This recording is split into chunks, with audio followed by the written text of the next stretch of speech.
A very good evening and welcome to the national broadcast. I'm Malsha Dharmavardhana. Good evening, I'm Stefan Dialvis. Let's take a look at the top stories in more details. Steps taken to widen the relations between Togo and Sri Lanka.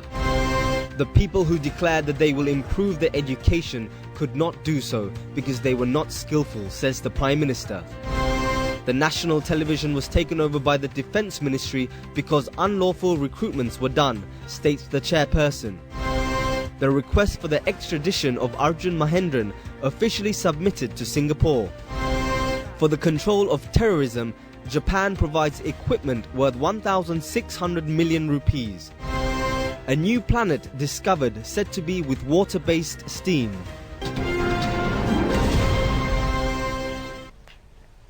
A look at the top stories in more detail.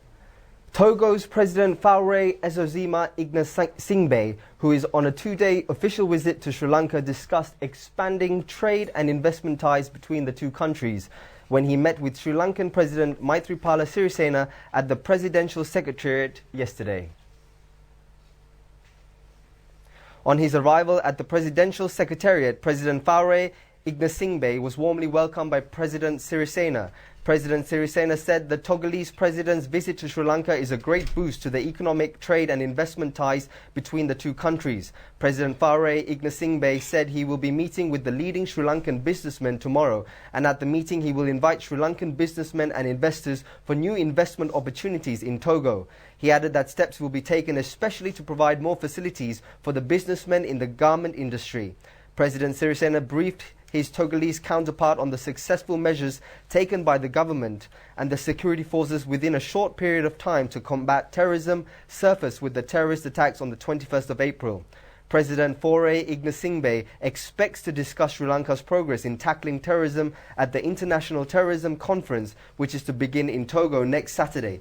President Sirisena expressed his satisfaction over Togo's president's short but fruitful visit to Sri Lanka and said it is a top priority for Sri Lanka to strengthen economic ties with African countries. The president, expressing hope that the Togolese president's visit will further strengthen the cooperation and friendship between the two countries, presented a special souvenir to President Faure Ignasingbé. Ministers Mangala Samaravira, Arjuna Ranatunga and Ranjit Aluvihara, Secretary to the President Udaya R. Senivaratna, Secretary to the Minister of Foreign Affairs Ravinatha Aryasinha and several others were present at this occasion. The people who promised us today to develop the education in this country did not develop the education when they were in power because they were not skillful to do that, says Prime Minister Ranil Wickremesinghe. He said this addressing a ceremony today in Mana, where he also stated that today they have a rising amount of money spent on education, up to 6% of the national budget. The Prime Minister declared open the new building for the technology and also the new sports stadium of the Irukkampiti Muslim Mahavidyalaya of Mana. The money spent on this project amounts to 17 million rupees. In appreciation of the services done to the school, the former principal were also awarded trophies, while students of the school who achieved excellence in technology too received medals. Among large crowd present, in addition to the students, were Minister Rishad Baduddin and the members of the staff. Prime Minister Ranil Wickremesinghe said that even up to 2015, every child did not receive the education he or she preferred. Now we have activated a continuous education for 13 years to every child. Through this system, every child will receive the education they need in the coming years. The politics, we are not restricted to mere words. We should not shout to the free education in harmed. The number of educated people will increase. More money will be allocated for education. Our efforts will be excelled all other efforts on education. Records will be established in the future, some people can claim. What the question must be asked, why didn't they develop the education when they were in power? Why did not they close down schools while they were in power? They not require more teachers when they were in power? Why did they took steps to recruit political supporters only when in power? Why did they train the teachers? The argument is, why didn't they develop the education when in power instead of talking now? In our time, every child will have this continuous education of 13 years. Up to 2014, the monies allocated for education was reduced. This is very reason why we stress that education is the main effort and that 6% of national budget will be allocated on it.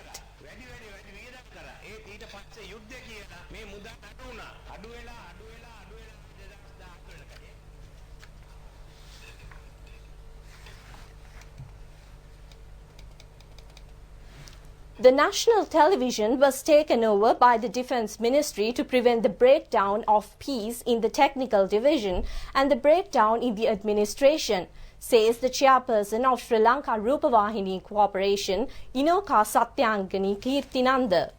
The latest reason of such abuse was the unlawful recruitment of people, such as requirement of contrary to the norms created a number of crises lately, she stressed.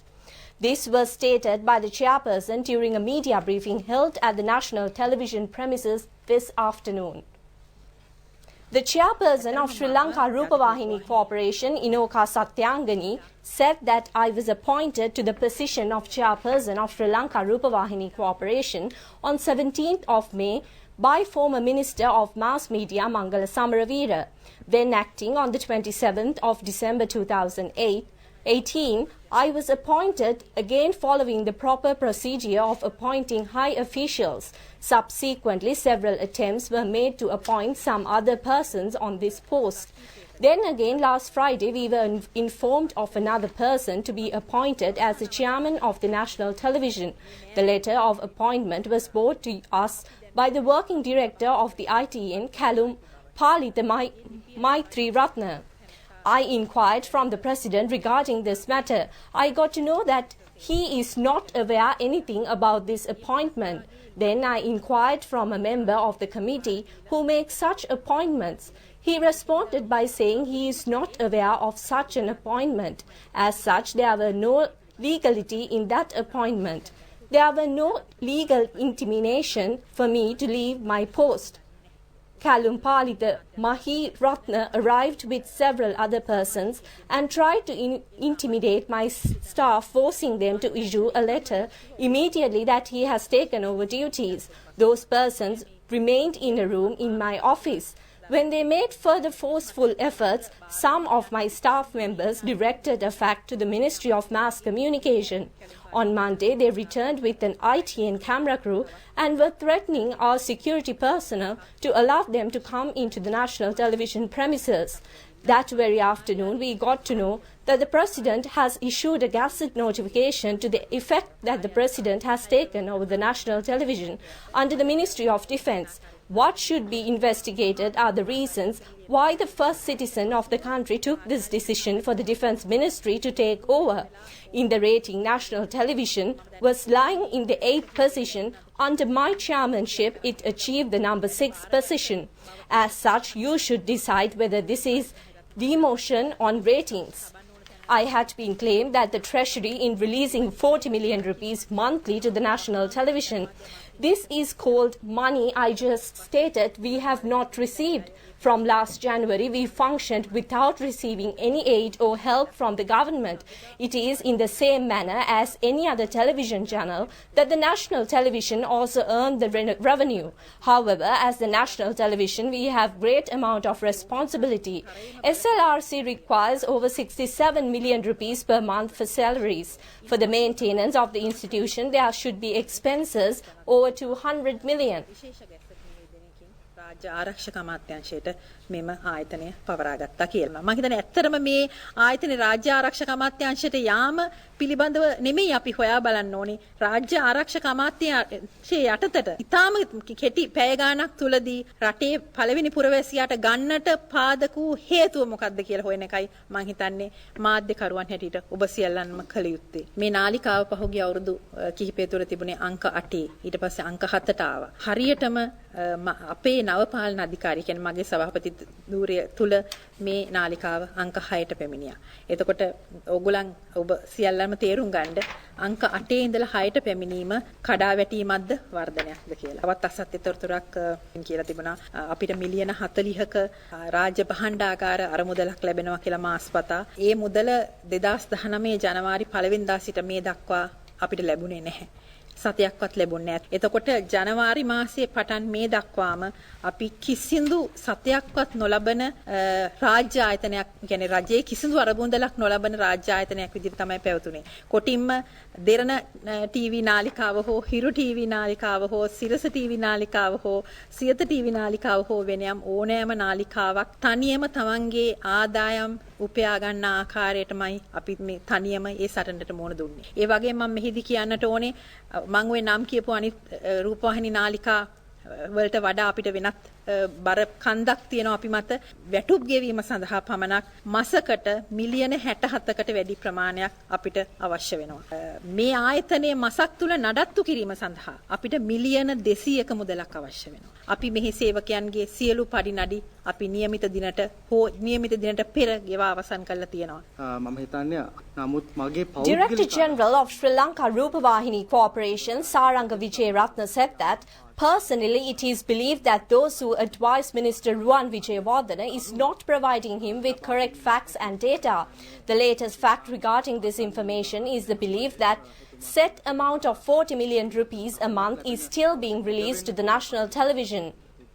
මම හිතනවා ඒ සියලු වැරදි කරුණු එතුමාට උපදෙස් ලබා දෙන අය විසින් වැරදි චිත්‍රයක් හිතට ඇතුල් කරා කියන එකයි මගේ පෞද්ගලික අදහස තමයි පෙනුච්ච දේ. අපි ඇත්තටම ආගය කළ යුතු ජනාධිපතිතුමා The chairperson Inoka Satyangani Kirtinanda further said that she values the efforts taken by the president in taking this decision. If that has not happened, certainly the administration of this institution would have crashed down.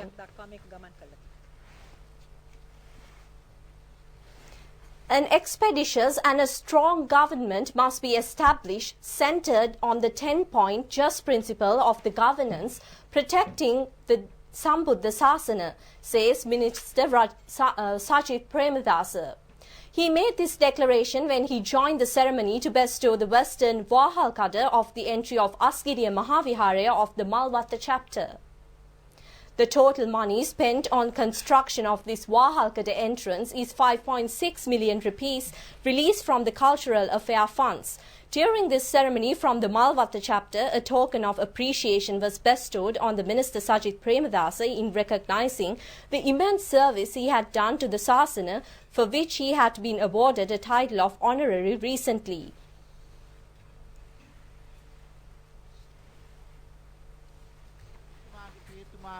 Subsequently, Minister Sajith Premadasa, who arrived at Malvattu Mahaviharaya, was blessed by the most venerable Tibbatuave Shri Siddhartha Sumangala Thera, the Mahasanganayaka of Malvatta chapter.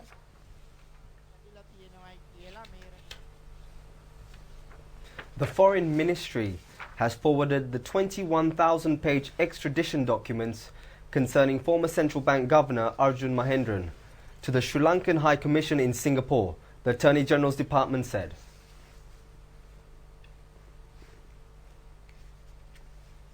State Counsel Nishara Jayaratna, coordinating secretary to the AG, noted that the request would be sent to the Singaporean Foreign Affairs Ministry for relevant action. These documents, which had been signed by President Maithripala Sirisena, had been handed over to the Foreign and Defence Ministries by the AG's department. Mahendran, a main suspect accused of causing massive losses to the government by illegally issuing treasury bonds of the central bank in 2015, has been evading arrest in Singapore in the backdrop of court warrants and an Interpol alert issued for his arrest. The government of Japan has agreed to provide 1.6 billion rupees grant under the Japanese government non-project grant aid scheme to enhance the counter-terrorism measures. The public security in Sri Lanka was threatened by the Easter Sunday terrorist attack, with negative economic impact on the fast-growing tourism sector of the country.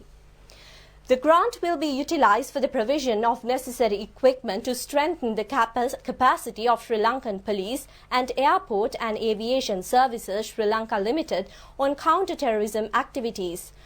Dr. R.H.S. Samaratunga, Secretary, Minister of Finance on behalf of the Government of Sri Lanka, and Akira Sugiyama, Ambassador, Embassy of Japan in Sri Lanka on behalf of Government of Japan, signed the exchange of notes pertaining to the grant Thursday at the Ministry of Finance. The Government of Japan provided this grant to the Government of Sri Lanka for the procurement of equipment for enhancing its counter-terrorism and public security capabilities, including mobile X-ray scanners, walking through safety inspection gates, vehicle chassis safety inspection system, high-speed craft and rescue equipment vehicle manufactured by Japanese enterprise. The rainy conditions prevailing in the island will prevail in the coming few days, states the Meteorological Department. In the 24 hours that ended at 8:30 a.m. this morning, the highest rainfall amounting to approximately 118 millimeters had been received at the Kukulegama area. The intermittent rains or at times thunderstorms will continue in the western, Sabaragamuwa, central and northwestern provinces, as well as in the Galle, Matara and Jaffna districts, states the announcement issued by the Meteorological Department. In some of the areas in the island at 2 p.m. in the afternoon tomorrow, a heavy rainfall of about 100 millimeters is expected. Son of former President Mahinda Rajapaksa, parliamentarian Namal Rajapaksa married to his fiancée Limini Veerasinghe today. Namal, the eldest son of opposition leader Mahinda Rajapaksa, wife Shiranti Rajapaksa attended religious ceremonies in Colombo and headed to Veerakatiya from the marriage ceremony. Limini Veerasinghe is the daughter of businessman Tilak Veerasinghe. Family members and close friends attended the wedding ceremony.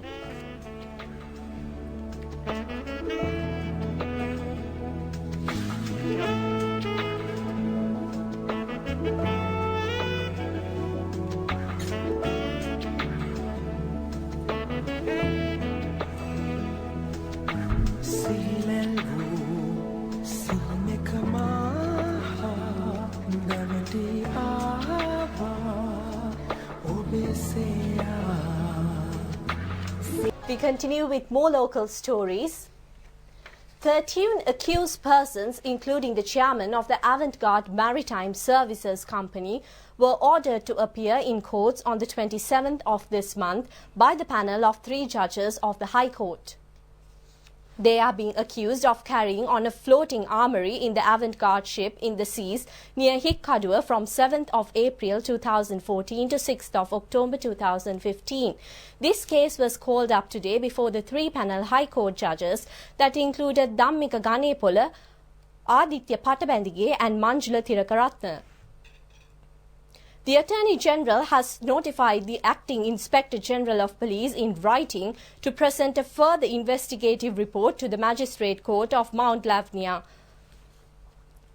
Rather, 2 persons who were involved in shooting of Muhammad Taslin, who had come forward to identify the person, damaged Buddha statues at Mavanalla had been identified by Muhammad Taslin in identification parade conducted at Mavanalla. The amendment petition filed by the former Minister of Transport Kumara Velgama pledged to release him from a case filed against him by the Bribery Commission was rejected by the Colombo High Courts today. The case filed against former Minister Valigama accused him of creating the deputy chairmanship post, which is not the Transport Board, and causing a loss of 3.3 million rupees to the state. The case have been filed by the Bribery Commission in the Colombo Magistrate Court. The Attorney General has notified the Acting Inspector General of Police in writing to present a further investigative report to the Magistrate Court of Mount Lavnia on the incident of assault of media personnel Keith Noyer. It is stated that the notification, even though the Director of the Crimes Investigation Department have been notified to provide a progress report on the investigations into the incident of assault on media personnel Keith Noyer that reported has so far been not delivered. The Attorney General pointed out that this incident of assault has come not only to the notice of the public locally but also to the international attention. It has been further notified to bring this to the attention of Acting Inspector General in order to expedite to the justice on the incident by the CID. A training session related to the Dirkawa war exercises was conducted today in the Ibban Kotua Reservoir area in Dambulla. These training exercises that started at 2 a.m. at dawn was concluded successfully after a 5-hour operation. The Tri-Forces personnel and groups from foreign countries participated in it. The training was centered in an island in the middle of the Ibban Kotua Reservoir, where the Tri-Forces rescued a group of 3 businessmen after a strenuous effort.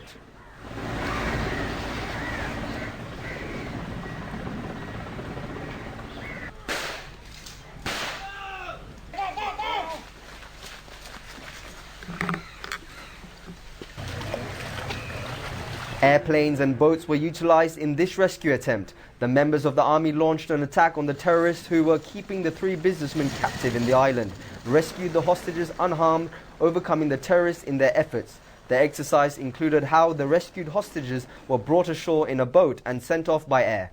Meanwhile, the police life-saving exercise was conducted today with the intent of minimizing the harm to life by waterborne accidents. The precautionary measures were demonstrated in a training camp conducted today at Paraivela shores in Tangol.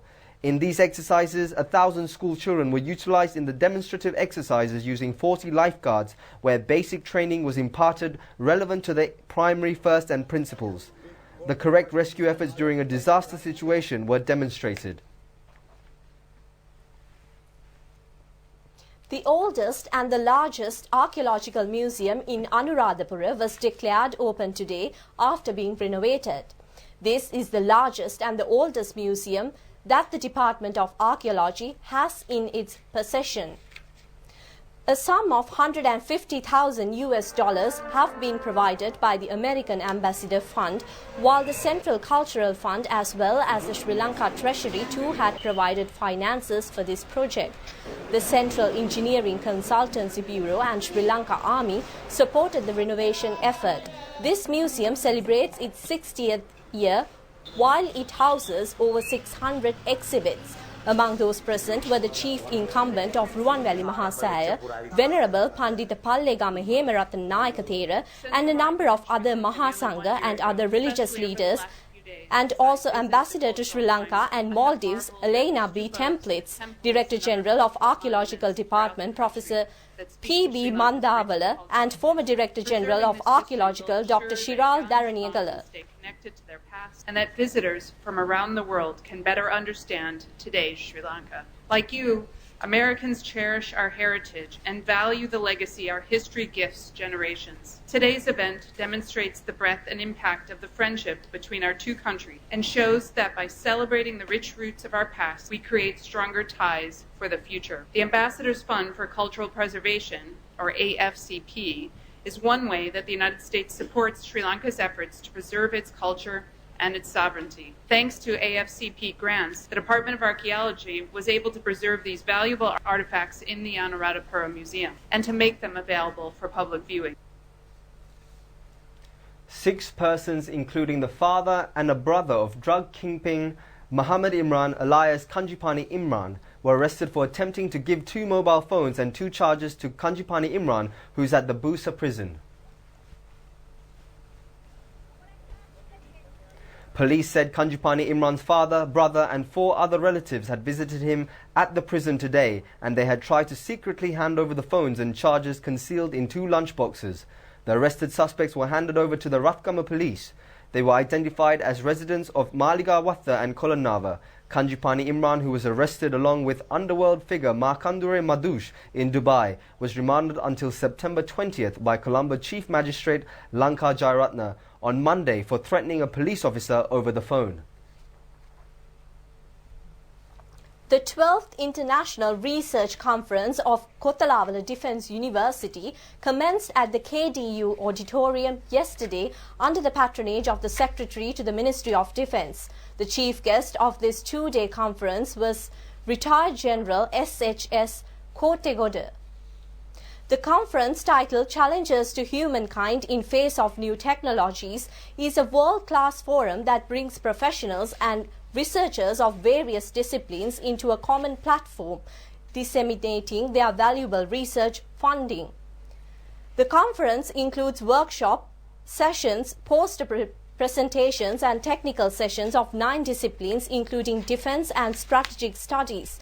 Among those present are Councillor of KDU Admiral Daya Sandagiri, Commander of Navy Vice Admiral Pierre da Silva, Commander of Air Force Air Marshal Sumangala Dias, Vice Chancellor of the KDU Air Vice Marshal Sagara Kotakandeniya, the Additional Secretary of the Ministry of Defence Anuradhapura, senior military officers, the diplomatic corps and member of academic staff and the scholars. Challenges with the misuse of new technology for self-pursuit personal, social, political and economical goals. The fast-growing technology has become a limitation rather than a force multiplier, countering violent extremism conducive to terrorism. Therefore, I believe that we must concentrate wholeheartedly on how we can safeguard the humankind from the technological mismanagement. All nation states need to work together to address terrorist threats in cyberspace, particularly terrorist recruitment, incitement and the spread of hate and violent extremist propaganda through the use of modern information and technology, know-how, face it and counter it, accelerating and increasing sophisticated use by terrorists. Therefore, ladies and gentlemen, it is a collective responsibility by both security forces and the civil community to work hand in glove to counter threat to humankind from the misuse of new technology. None can pass that responsibility to the other. The knowledge that you are to unearth and share during this conference would be of immense benefit not only to the academic community, to the entire humankind to make their lives better.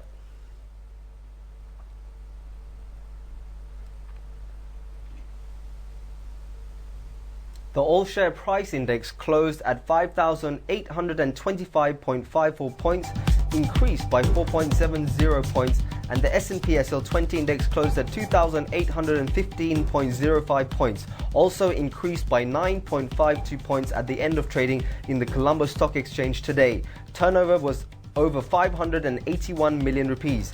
Here is a summary of market details of the Colombo Stock Exchange today.